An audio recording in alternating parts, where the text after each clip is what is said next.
शादी या विवाह दो लोगों और उनके परिवारों को हमेशा के लिए एक कर देती है। यह किसी के भी जीवन के सबसे खूबसूरत पलों में से एक पल होता है। भारत में तो शादी का समारोह बहुत ही धूमधाम से किया जाता है और इसके लिए कई महीनों की प्लानिंग और बहुत सारे खर्च की जरूरत होती है। लेकिन यदि आप कम खर्च और कम समय में विवाह करना चाहते हैं तो कोर्ट मैरिज या रजिस्टर्ड मैरिज बहुत ही आसान ऑप्शन है। नमस्कार दोस्तों, मैं हूं संदीप कुलश्रेष्ठ और एक बार फिर से आपके अपने चैनल रसान में आप सभी का बहुत बहुत स्वागत करता हूं। साथियों, जैसा कि आप जानते ही हैं कि इस चैनल में हम जीवन के हर पहलू पर चर्चा करते हैं और आजकल हम कानूनी प्रावधानों पर एक सीरीज चला रहे हैं जिसमें हम ऐसे कानूनों पर चर्चा करते हैं जो हमारे दिन प्रतिदिन के जीवन में काम के हो सकते हैं। और आज का वीडियो भी उसी कड़ी में एक प्रयास है। सभी लोगों ने कोर्ट मैरिज शब्द तो सुना होगा, लेकिन बहुत ही कम लोगों को पता है कि कोर्ट मैरिज होती कैसे है। बहुत बार लोग मैरिज रजिस्ट्रेशन और रजिस्टर्ड या कोर्ट मैरिज में कंफ्यूज हो जाते हैं। आज हम यही कंफ्यूजन दूर करेंगे और जानेंगे कि कोर्ट मैरिज की प्रोसेस क्या होती है और कौन कोर्ट मैरिज कर सकता है।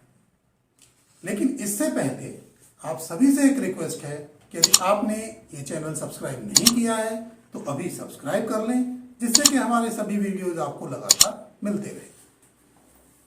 तो सबसे पहले तो आपको ये बता दें कि कोई भी शादी जो कोर्ट मैरिज नहीं है उसका भी रजिस्ट्रेशन करना आजकल जरूरी है। लेकिन इस तरह की शादी को कोर्ट मैरिज नहीं कहते हैं। इस तरह की शादियां अपने परंपरागत तरीकों से करने के बाद अपनी नगर पालिका या महापालिका के कार्यालय में पंजीकृत की जाती हैं, जबकि कोर्ट मैरिज सरकार द्वारा नियुक्त मैरिज ऑफिसर द्वारा संपन्न की जाती है। जिन शादियों में हम अक्सर जाते हैं वो खूब शोर शराबे वाली और बहुत ही धूमधाम से होने वाली शादियां होती हैं। लेकिन कोर्ट मैरिज की जब हम बात करते हैं तो ये आमतौर पर होने वाली शादियों से बिल्कुल अलग होती है। ऐसी शादियां किसी परंपरागत समारोह के बिना ही मैरिज ऑफिसर के सामने की जाती हैं। कोर्ट मैरिज के थ्रू की जाने वाली शादियां स्पेशल मैरिज एक्ट 1954 या विशेष विवाह अधिनियम 1954 के तहत की जाती हैं और किसी भी धर्म, संप्रदाय या जाति के वयस्क युवक युवतियों के बीच सजातीय या अंतरजातीय विवाह किए जा सकते हैं। किसी विदेशी व भारतीय के बीच भी शादी कोर्ट मैरिज के माध्यम से हो सकती है। कोर्ट मैरिज करने के लिए मैरिज रजिस्ट्रार के समक्ष आवेदन किया जाता है।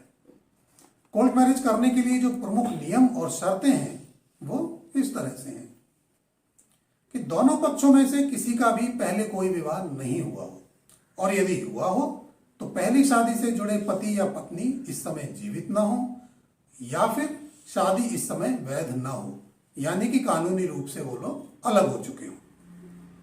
यदि पक्षकार हिंदू धर्म के हैं तो ये सुनिश्चित करना होगा कि वो आपस में रिश्तेदार ना हो, यानी कि बुआ या बहन आदि जिन रिश्तों में हिंदू नियम के मुताबिक शादियां वर्जित हैं, यानी कि वो डिग्री ऑफ प्रोहिबिटेड रिलेशनशिप में ना आते हो।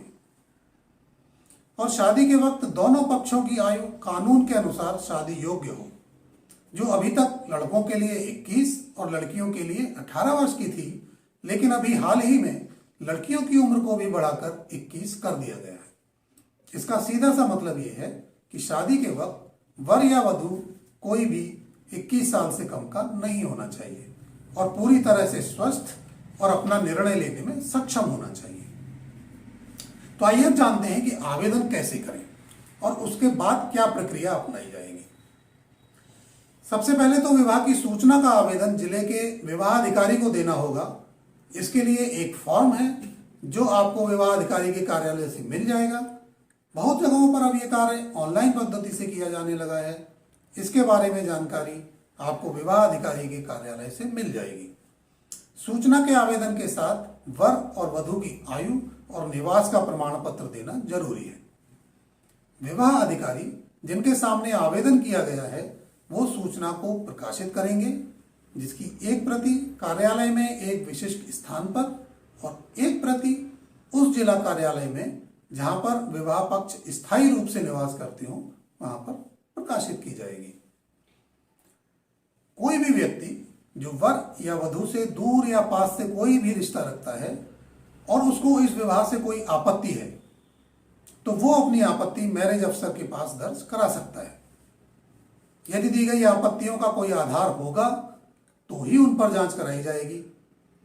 आपत्ति जांच दर्ज कराने के 30 दिन के अंदर अंदर विवाह अधिकारी को अपनी जांच पूरी करनी होती है, और यदि जांच में दी हुई आपत्तियां सही पाई गई तो विवाह संपन्न नहीं होगा। आपत्तियों पर कोई भी पक्ष अपील भी कर सकता है। यदि 30 दिनों में कोई आपत्ति प्राप्त नहीं हुई या फिर जांच में आपत्तियां निराधार पाई गई तो विवाह अधिकारी की उपस्थिति में दोनों पक्ष और 3 गवाहों की घोषणा पर हस्ताक्षर करते हैं और विवाह अधिकारी के भी हस्ताक्षर होते हैं।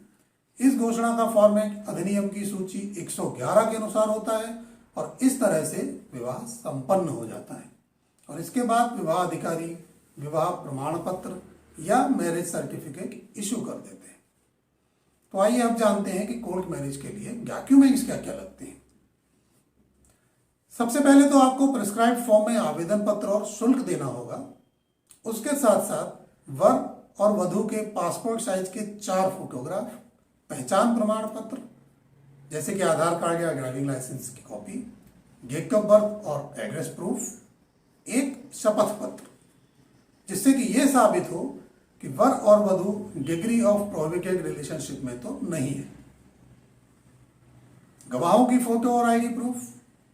यदि वर या वधू में से कोई भी तलाकशुदा है तो तलाक के पेपर्स, या पहले पति या पत्नी की मृत्यु हो चुकी है तो उनके डेथ सर्टिफिकेट। ये सारे दस्तावेज आपको आवेदन पत्र के साथ देने होंगे।